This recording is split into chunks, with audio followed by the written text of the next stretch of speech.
आज जो कहानी मैं आपको सुनाने जा रही हूँ, गारंटी है कि आप इसे सुनकर रो पड़ेंगे। प्लीज इस कहानी को एक बार पूरा जरूर सुनिएगा। 4 साल पहले की बात है। एक लड़का था, वह रोज रात तक फेसबुक पर एक्टिव रहता था। एक दिन उसने देखा कि एक लड़की ने उसकी सारी फोटोज को लाइक किया है। लड़के को थोड़ा अजीब लगा क्योंकि वह लड़की को नहीं जानता था। अक्सर ऐसा होता है कि हम किसी को नहीं जानते फिर भी फेसबुक पर ऐड कर लेते हैं। फिर लड़के ने लड़की को मैसेज किया।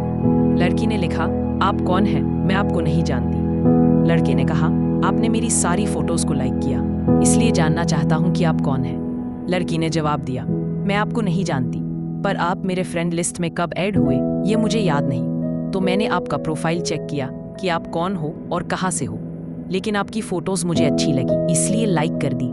इसके बाद दोनों की थोड़ी बहुत बातें होती रही। कुछ दिनों तक फेसबुक पर बातें चलती रही। धीरे धीरे दोनों अच्छे दोस्त बन गए। पूछा, क्या तुम व्हाट्सएप यूज करती हो? लड़की ने कहा, क्यों पूछ रहे हो? लड़की ने कहा, बताओ ना। लड़की ने कहा, हाँ करती हूँ। लड़की ने कहा, तो अपना नंबर दो, व्हाट्सएप पर बात करेंगे, क्योंकि फेसबुक पर जब मैं मैसेज करता हूँ तो तुम ऑफलाइन रहती हो। व्हाट्सएप पर जल्दी देखोगी और जल्दी रिप्लाई करोगी। ऐसे ही धीरे धीरे दोनों और करीब आए।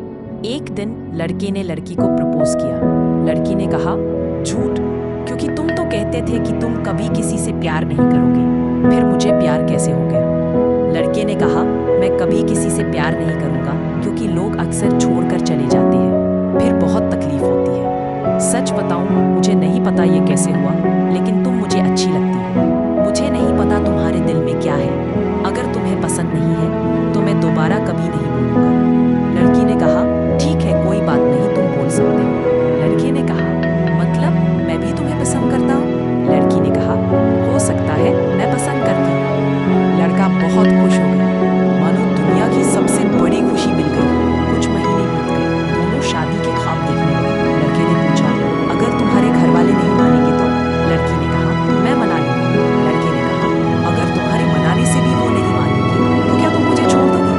लड़की ने कहा, चुप रहो, मैं तुम्हारे बिना नहीं रह सकती, मुझे सिर्फ तुम चाहिए। अगर घर वाले नहीं मानेंगे तो हम भागकर शादी कर लेंगे, और एक बार शादी हो गई तो घर वालों को मानना ही पड़ेगा। लड़के ने कहा, नहीं बाबू, ऐसा मत सोचो, बस घर वालों से बात करना, उन्हें समझाना कि मैं तुम्हें कितना खुश रखूंगा, मैं तुम्हारे लिए कुछ भी करूंगा, बस तुम मेरे साथ रहना हमेशा। लड़की ने कहा, मैं हमेशा तुम्हारे साथ रहूंगी, तुम मेरी सास हो, मुझे तुम्हारे सिवा कुछ नहीं चाहिए। कुछ दिन और बीत गए। लड़का लड़की से मिलने उसके शहर गया। वहां पहुंचने के बाद लड़के ने लड़की को फोन किया। लड़की ने कहा, मैं स्टेशन के बाहर हूं। लड़का बोला, मैं भी वही हूं। दोनों ने एक दूसरे को देखा। लड़की मुस्कुराई और पास आई, हाथ पकड़े और बातें करने लगे। तभी लड़की के पापा का फोन आया। लड़की ने उनसे बात की। फिर लड़की ने कहा, मुझे घर जाना पड़ेगा, तुम भी साथ चलो, रास्ते में ही मेरा घर है, होटल भी मिल जाएगा।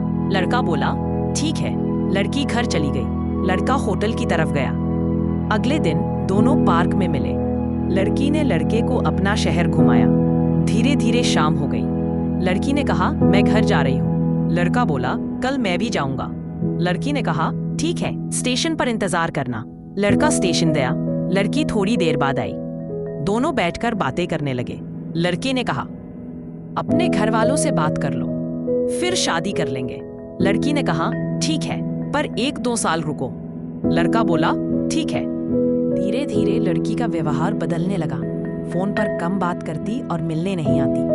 2 महीने बीत गए। लड़का सोचता था, जिसके लिए मैं घर छोड़कर आया वो मेरे साथ ऐसा क्यों कर रही है? एक दिन लड़के ने फेसबुक पर देखा कि लड़की किसी और से बात कर रही थी। लड़के ने मैसेज पढ़ा और दुखी हो गया। उसने महसूस किया कि लड़की उसे धोखा दे रही थी।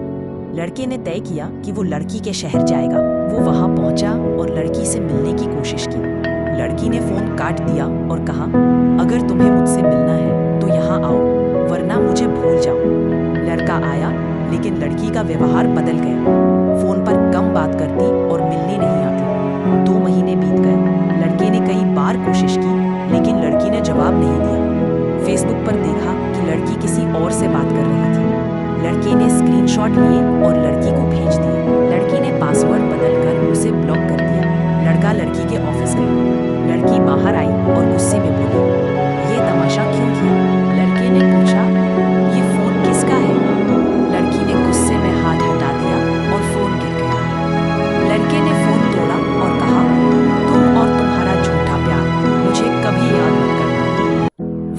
से चला गया और अपने घर लौट आया। कुछ दिन बाद लड़की ने फिर लड़के को मैसेज किया। लड़के ने मैसेज पढ़ा, पर उसके दिल में एक गहरा घाव था। वह सोच रहा था, क्या सच में वह मुझसे बात करना चाहती है या सिर्फ बहाने कर रही है। लड़के ने जवाब दिया, तुमने मैसेज किया है, मैं सुन रहा हूँ, कह दो सच क्या है। लड़की ने लिखा, मुझे तुम्हारी याद आ रही थी, मैं समझ नहीं पा रही थी कि क्या करूं। तुमने मुझे कितना दुख दिया, लेकिन अगर सच में तुम मेरे साथ रहना चाहती हो तो अब कोई बहाना नहीं चलेगा। लड़की ने जवाब दिया, मैं सच में तुम्हारे साथ रहना चाहती हूँ, लेकिन डर लगता है कि फिर वही होगा जो पहले हुआ था। लड़के ने कहा, मैंने सबक सीखा है, अब मैं तुम्हें कभी धोखा नहीं दूंगा और न ही किसी और को अपनी जिंदगी में जगह दूंगा। ठीक है, मैं कोशिश करती हूँ, लेकिन मुझे समय दो, धीरे धीरे सब ठीक होगा। लड़के ने हंसते हुए जवाब दिया, ठीक है, हम दोनों धीरे धीरे सब ठीक कर लेंगे। फिर उन्होंने बात करना शुरू किया, फोन पर, वीडियो कॉल पर और पार्क में मिलने पर। धीरे धीरे दोनों का रिश्ता फिर से मजबूत होने लगा। लड़की अब लड़के से झूठ नहीं करती थी और लड़का भी भरोसा करने लगा।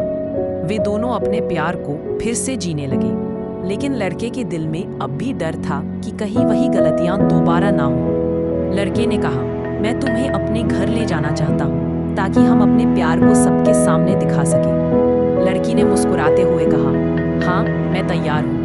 फिर दोनों ने मिलकर योजना बनाई, घर वालों से मिलने और सब समझाने की। कुछ समय बाद लड़के ने लड़की के घर वालों से बात की। धीरे धीरे घर वाले भी मान गए।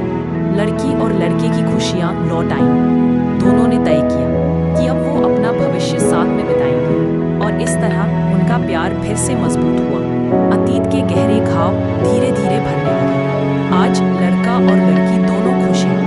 उनकी मोहब्बत ने मुश्किलों और धोखों के बावजूद जीत हासिल की और उन्होंने समझ लिया कि प्यार में भरोसा सबसे बड़ी चीज है। कहानी यही खत्म होती है, लेकिन उनका प्यार हमेशा जीवित रहेगा।